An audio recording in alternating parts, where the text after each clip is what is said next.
Welcome to the show. My name is James Nielsen Watt, and in this show, we interview interesting, inspiring, and successful people so you can learn the secrets to success and can play the game of life, business, health, and happiness better. And the philosophy we take here is if I'm leveling up my game, you get to level up yours as well. So get ready to listen to some inspiring people who have figured out how to have success in all areas of life.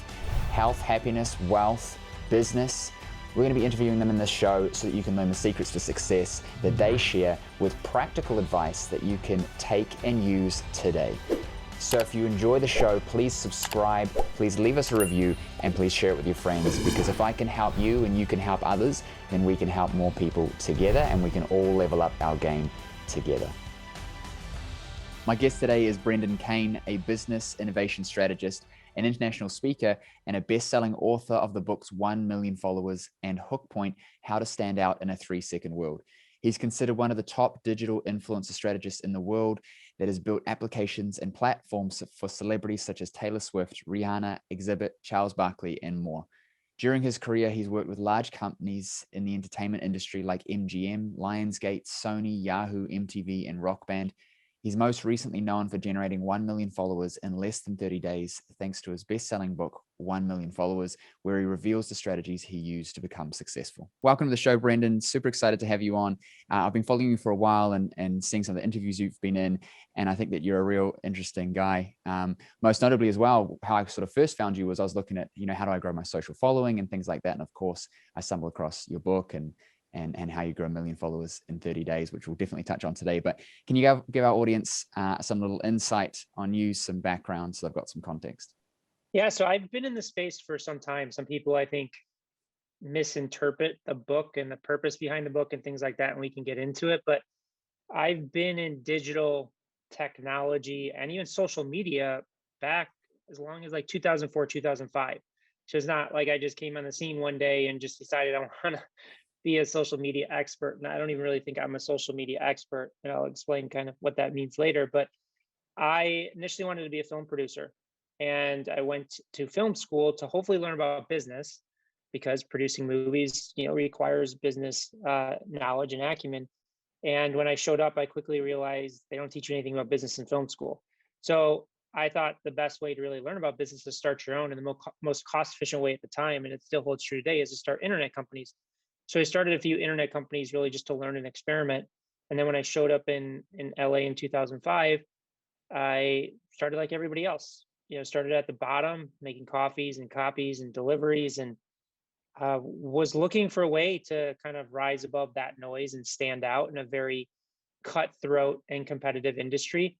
And when people would ask why I moved there, and I would tell them I wanted to be a film producer, I could just see everybody's eyes glaze over, because I was just one of a million people wanting to do that. So I really had to take a step back and analyze, well, how do I stand out? And I just started listening and observing what would happen in the studio office. And I just recognized that when we finished a film, something that we invested tens of millions, some cases hundreds of millions of dollars to produce a single piece of content, and then we needed hundreds of millions of people to know about this single piece of content in months to have any chance of generating a profit, let alone not losing a ton of money, that created a lot of stress and anxiety for the people that made that content. So I basically said, listen, I have this experience. I know how to tap into these traffic sources, and whether it was a blog, a website, or the earliest forms of social media, MySpace and Friendster at the time. And, we can do it for a fraction of the cost that we're paying for television and radio and print, and in some cases, no cost at all. And that allowed me to go from making coffee to creating a digital division for the first studio and working directly with producers, executives, directors, actors on how to really get the message out there in a powerful way. One of the strategies that I developed during that time is creating the first ever influencer campaign on YouTube. This was back in like 2007 for a movie with Jason Statham called Crank. And then from there, I just saw that the studio system was more corporate than I anticipated. People think making movies is so sexy and creative, but it's another business. It's another corporation. And I just realized that I'm an entrepreneur at heart, and it was just not resonating with me. So I left and started building tech platforms and licensing them back to big media companies. So that's when I licensed platforms to like MTV and Viacom and Vice Magazine and Yahoo and Paramount. And the MTV partnership was uh, really beneficial in that they would bring people like a Taylor Swift or Rihanna to kind of build technology or help them with their base. So that was kind of the foray into the entrepreneurial space. But I'll stop there and just that's kind of how I got the start. There's a lot more to that story of where it went, but I'm sure we'll touch on it. Yeah, it's super interesting. One thing I am really intrigued by, and you don't think of it like this, but it is, right? Like you spend millions of dollars on one piece of content, hundreds of millions of dollars on one piece of content, and then you got to go out there and promote it. And as you said it, I was like, yeah. Whereas I think about movies, I'm like, oh, they make a movie and then, stuff happens and I watch it and it's cool. But you don't think about the fact that, what if I went and spent $100 million making a piece of content? How would I then make my money back and not lose it? And that's the movie industry. Obviously, they, like you said, radio and TV and print, and then doing promotional things. And I assume that actors would go out and do stuff and all that kind of thing to kind of promote it. And this was really a game changer using social at a time when people would have not probably respected social very much like they do today. Especially when we were doing it, because doing the first ever influencer campaign on YouTube, and you could, if you actually like the movie Crank, you could see there's like a little featurette on it on the Blu-ray DVD. But at that stage, there was no such thing as an influencer. It just didn't exist. There was no term for it, and I just looked at it and said, like, these YouTubers are generating all these views. And again, YouTuber wasn't even a term. This was like the first like year or 2 years into YouTube. And I just said, hey, I'm going to message the top 100 and say, do you want to interview a movie star? I got 4 of them to respond, and I didn't pay anything for it. You do that today, they're going to be like, yeah, cut me a $50,000 or $100,000 check. So at the time, we got away with a lot, in terms of things that we just didn't have to pay for because it was so novel at the time. But obviously, as people picked up on it, the landscape changed and evolved, and it keeps evolving. And with it, you need to create new strategies. And we kept doing it. And still, I work with some producers or friends of mine that have films, and we're always, when I do it, you still have to come up with new ways. Like what you did last time is not necessarily going to work this time around. I see that being newer to this world, I suppose you could say, especially compared to yourself. I saw that with TikTok. When TikTok came out, the first I heard about it was Gary Vee talking about it. And then he kept saying, yeah, you should probably be on TikTok. And I didn't take really any notice. And then I start seeing, what's her name? Charlie D'Amelio, I think that's who it is, explodes with TikTok. And now you've got this audience. And when you've got an audience, you can do almost whatever you want. We're seeing that with Jake Paul and what he's doing with fighting at the moment.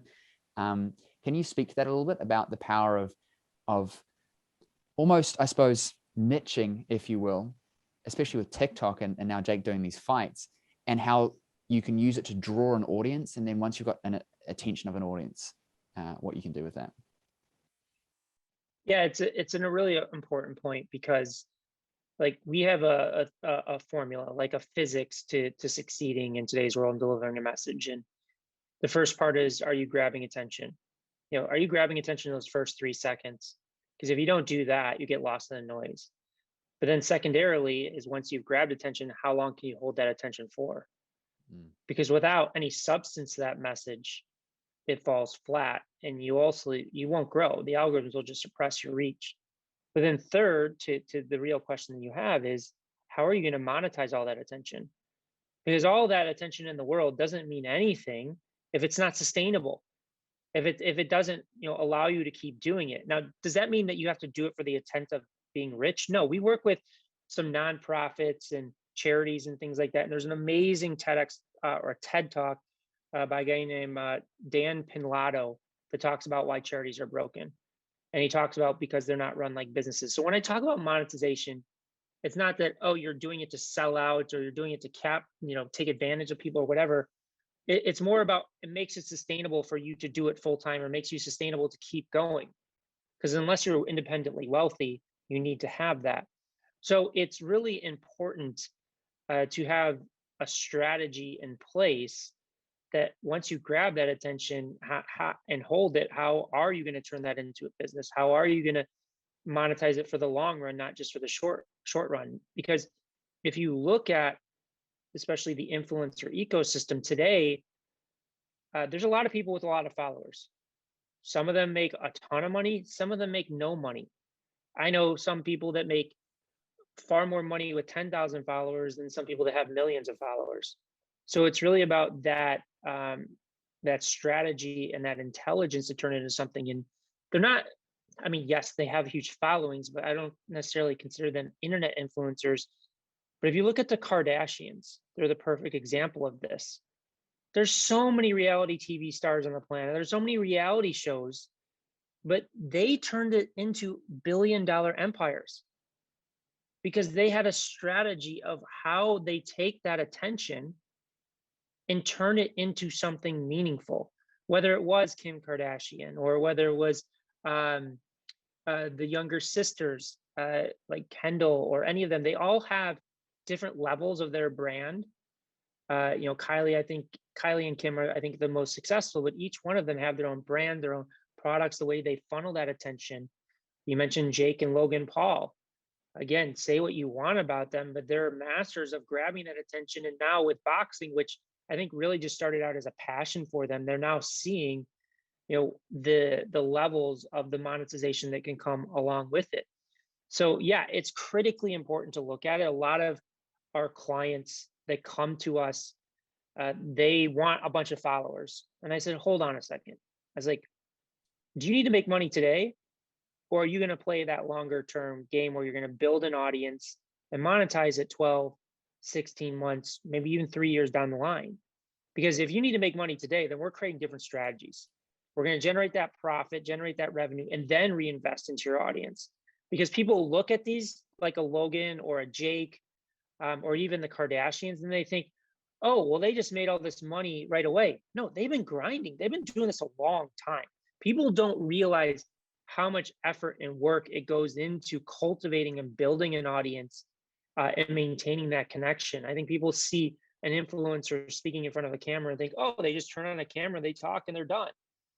It's a lot harder than that. Even look at Joe Rogan's podcast. He's been doing that for over 12 years. It's not like all of a sudden the first 6 months he starts a podcast and he blows up. So I think people underappreciate or don't understand what it means to really get into this space. That's that's people. You know what I mean? Like, I'm a health professional, and you can liken that to them just coming in with 15 years of chronic pain and wanting it to be gone tomorrow. And I also help them with their businesses, and it's the same thing. People walk in and think, oh, I'm going to do this one thing. I'm going to run a Facebook ad and I'm going to be rich. It's human nature. And I feel like what happens is we look at something and we see it when it's like, we see for example, the Paul brothers, right? We see them now, and then we think, who are these kids? And oh, they've got a bunch of followers. Oh, they just make videos on YouTube. And I guess they've come out of nowhere because I haven't seen them, and then they've just appeared. And we skip the middle and go, well, therefore I got to get a hold of followers. And I like what you said, right? It's like, are you building an audience and nurturing it and monetizing it in 3 years, or are you trying to make cash now? Because what's interesting with me is that we do a couple million a year. I have a terrible social media presence and following, and we're just starting to try and do some stuff with that. And the podcast is a part of that, reaching out and nurturing our audience and having conversations and holding attention. But we built it from having a good product at the center, selling that product. And then I've thought, now I probably need to get more eyeballs on it if I really want to kind of take over the world. So we've done it in the reverse. We monetized, held attention, and now I'm looking at how do I grab attention? Whereas a lot of people jump on and they make TikToks and they get some followers, and then they have no idea what to do with that. And now I've got 100,000 followers on TikTok and I just make videos. And why am I not rich? Like Jake Paul. Yeah, and I think that the way that you built it is really smart. And I typically advise people to build it that way because you're in a position where it's more sustainable. It's like you can play the long-term game of learning this stuff and not have to quit halfway through because you got to figure out how to make your next payroll or things like that. And we work with a lot of people in that capacity. Like we had a call today, or we started working with a company that does about 13 billion a year in revenue. They got 100 creatives on their team, and their content is bombing. And we have to rebuild their entire structure of how they produce content. So, like people in your position or companies like that, it affords them the opportunity to invest, to play the long-term game, to be committed to it. And I think also people like yourself that have had some level of success understand what it takes to be successful at something. They don't expect things to happen, right away versus somebody just jumping in their first endeavor. Typically they think things happen like magic pills. You're just gonna read a book or um, do a consultation or take a course, and all of a sudden you're gonna be rich and perfect at something. No, it takes time. Doesn't mean the information is not good, but people can deliver all the information in the world to you, but you still got to implement it. You still got to understand it. You still got to execute on it. And that takes time.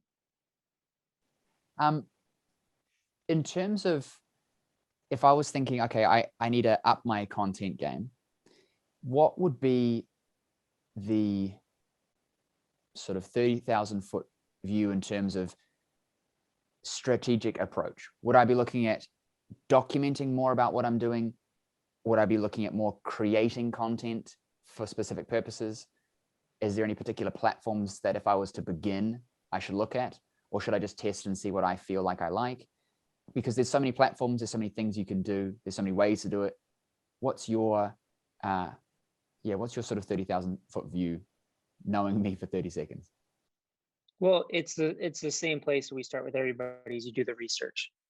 People jump into content before actually analyzing the different platforms. Who's successful, who's not successful, breaking down why somebody's successful versus somebody's not successful, even diving into somebody that is operating at the highest levels and see their highest performers versus the lowest performers. Because it's interesting, we look at science. It's like, let's just take the vaccine, for example. And I'm not going to talk about the efficacies of whether it's good or bad, but in developing a vaccine, there's years and years of science that they're relying on to inform their decisions, right or wrong. It's not like they just go into a laboratory and just start from scratch and be like, I think that this would be a good idea, and I'm not going to look at the historical past 100 years of what's worked or what's not worked. They leverage data, and it's anything in science they do this. I think it was Neil deGrasse Tyson was talking about science and space and all of that, and whether it's UFOs, and he was just talking about how there's so much scrutiny in science. Like you have to prove everything. You have to look at data. Yet when it comes to creative, we throw everything out the window. We just say, oh, I'm going to do this because I think it looks pretty. Or I'm going to do this because I feel like it would be fun for me to create. Not thinking about like we're sitting on millions, if not billions of data points on all these social platforms that you can dig in and see right away what's working, what's not working, and make a hypothesis of how that can apply to your message or brand. So that's the first place to start, is like, what platform do you use the most? Why do you use that platform? What are the content formats that are working and not working? And then make the decision, okay, where should I start? It's like references are the best tool in the world. I use references for everything. No, if I'm building a website, let me go find the websites that I think are converting the best. I'm starting LinkedIn ads. Let me go look at LinkedIn ads. We're running Facebook ads. Let's go to the Facebook ad library. Like there's people that have spent years and millions of dollars to figure things out. Why are you going to kind of start off just because you want to try and be original or unique? It's like that typically never works. It's like you're reinventing the wheel. I couldn't agree more. I again, like we talked about at the start, people don't understand the work that goes into it, and they see people who have done something unique or have just kind of come out of nowhere, made some videos because they liked it and happened to blow up, and think therefore that's the best strategy, or I'm going to go and do that. And when you talk about data, I can even feel myself going, oh man, that's a lot of work. And it's like, yeah, because success takes work. And if you want to win, you got to put in the work, and content's no different. Just because it's social media and you and your friends upload photos of, you know, what you're having for dinner, doesn't mean you can become an influencer and make money doing that same thing just because Kim K does it. It's like you're missing you're missing the fact that there are millions and millions of people doing that and nothing's happening because they're not being strategic. Anything else you want to add to that? Or can you also speak to Mr. Beast? I had, can't think of his name at the moment out of my head, but I had him on the show, who is primary strategist for Mr. Beast, who I assume you know of, and he's got a very strategic content plan, and he's come out and he's exploding. Can you speak to that a little bit? Well, Mr. Beast is probably one of the smartest content creators when it comes to really understanding how to grab attention and hold attention. I mean, you just go to his YouTube channel, you look at his thumbnails and headlines, and it's like, who doesn't want to see what that's about? But it's not just that he's generating clickbait or anything, because the difference between clickbait and somebody like Mr. Beast is clickbait doesn't match up to the expectation set. It kind of misleads. His thumbnails and headlines are the best hook points because it plays to a general audience. It intrigues you to come in. You want to see what happens. But it's not just that. His storytelling is really amazing, because all of this, when it comes to social, is you have to grab the attention, yes, but you have to hold the attention, because that's how these platforms make money. The longer people stay on the platform, the more ads they can serve, the more money they will make. So they are looking for the content that holds the attention for as long as possible. And if you do that, you will go viral. You will get massive reach. If you don't, you'll get suppressed. So if Mr. Beast was generating a lot of clicks on his thumbnails and headlines, but he wasn't holding the attention to audience, he would not be where he's at today. So one of his videos, I was buried alive for 56 hours or whatever that is. You know what's going to happen at the end. He's going to get out. He's not going to die. Or the other one is, I was in jail for 48 hours or something like that. You know what the ending is going to be, but you want to watch to the end because he doesn't reveal it. Like, there's another YouTuber, Graham Stephan, that did a video, how I bought a Tesla for $78. And if you watch the video, he doesn't reveal how he actually did it until about 8 or 9 minutes in. And it's not to say that he was putting fluff into it. He's a great storyteller. But it's the same thing you mentioned, movies, watching movies. If we sit down and watch Mission Impossible with Tom Cruise, we know what's going to happen in the end. He's going to be the bad guy. But yet we still watch because it's a story. It's a story. And that's where the best social content creators are storytellers. And Mr. Beast is an amazing storyteller. He sets the expectation and he delivers on the expectation. But he doesn't deliver on what the actual outcome is in the beginning of the video. It's at the end of the video. So that's where that comes in. And, monetization, he's playing at such a high level that, he brings in a lot of ad dollars and merch sales. And he's been open that he's not really generating profit. He's building for a massive brand, which I think is really unique and brilliant, with so many people that are so focused on the short-term profit building. It takes a lot of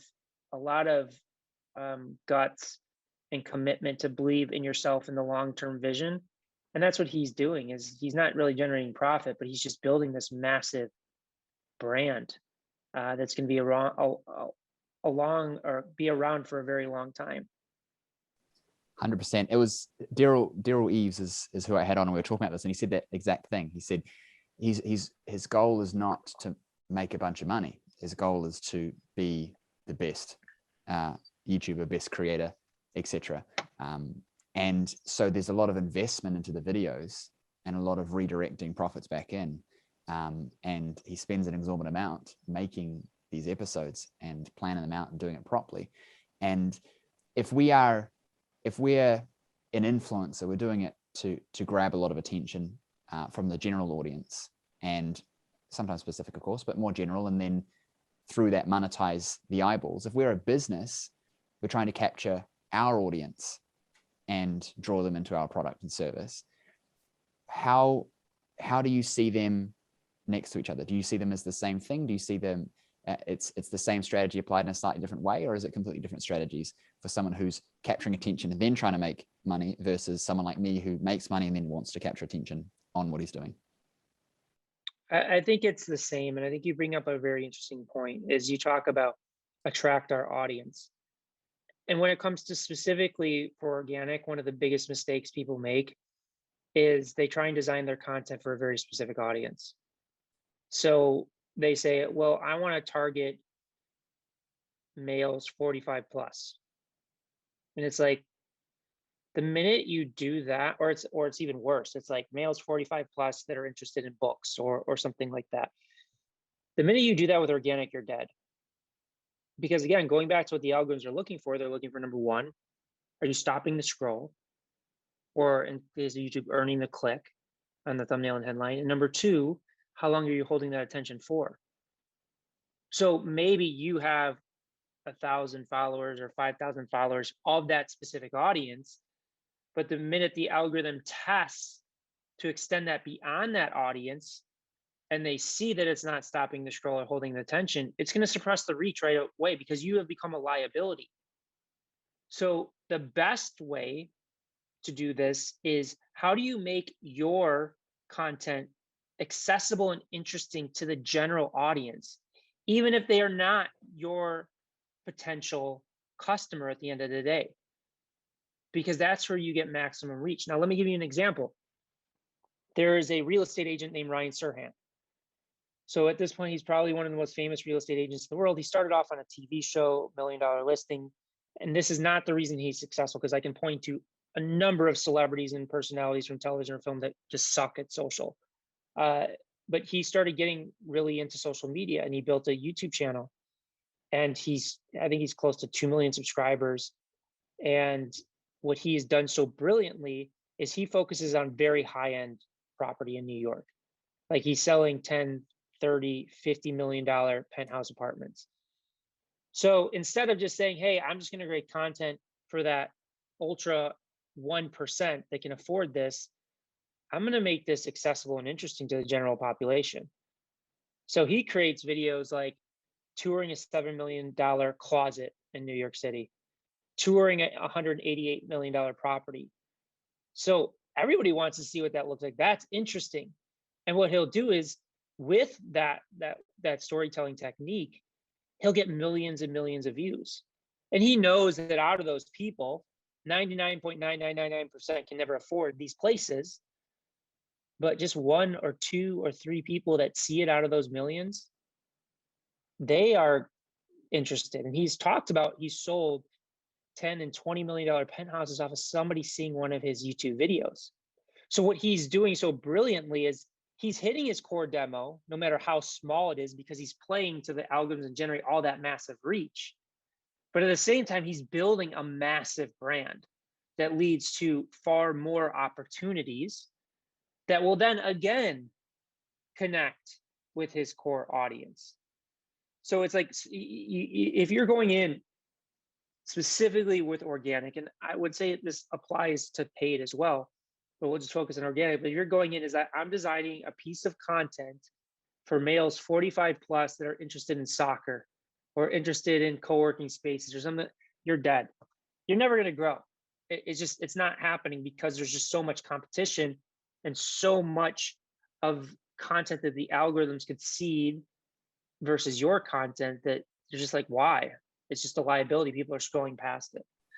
Is that, and this might be an ignorant question, but does that still apply in search based, for example, with YouTube?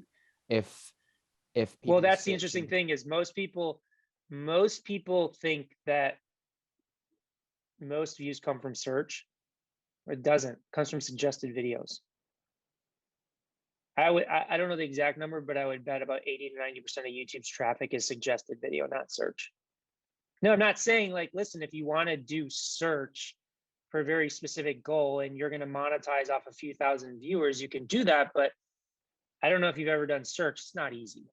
Yeah, you got to have a real expertise just to match or to master that. We're not in the search game. We are not SEO experts. I will never claim to be. I'll never offer SEO to people. we specialize in, going back to the beginning of my story, of I was trained early on. I got to think big, or otherwise I get fired. I could not go into a movie meeting talking about how we're going to reach 10,000 or 100,000 people. That's not the world that I started in. So people are coming to us because they want to reach the highest levels, not incremental growth of how we do 1,000, 5,000, 10,000 views through search. And I'm not diminishing that, because there's so many ways to make a lot of money. There's so many ways to be successful, and there's people that are successful that way.